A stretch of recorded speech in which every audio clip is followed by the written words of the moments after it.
बिस्मिल्लाहिर्रहमानिर्रहीम। अस्सलाम वालेकुम। उर्दू लिखाई के लिए अगर हम 3 लाइन पहले से बनाकर रख ले तो लिखने की मश्क अच्छी हो सकती है। मैं फरियाद लिख रही हूँ, ये फे का सर और ये रे। ऊपर की जो 2 लाइन है उनका फासला 3 कत है और बाकी की जो 2 लाइन है उनका फासला 2.5 कत है। ये अभी मैंने या अलिफ या लिखी हूँ। अब मैं दाल लिख रही हूँ। इस तरह से फरियाद लफ्ज़ लिखा जाता है।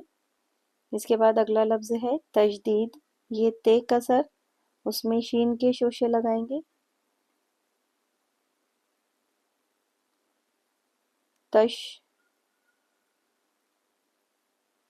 अब मैं शीन के शोशे से ही दाल को जोड़ रही हूँ। इस तरह से गोलाई करते हुए ये दाल जोड़ेंगे और फिर ये या का शोशा और उसमें दाल।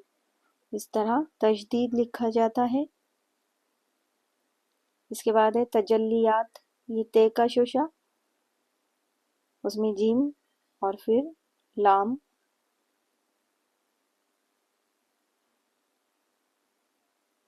तजल्ली। अब या अलिफ या। इसके बाद आगे ते मुकम्मल लिखेंगे तजल्लियात। आज के वीडियो का आखिरी लफ्ज़ है आमद। अलिफ मद आ, मीम आदि शक्ल में गोलाई करते हुए इसमें दाल को जोड़ेंगे। इस तरह से आमद लिखा जाता है। वीडियो देखने के लिए बहुत शुक्रिया। अल्लाह हाफिज़।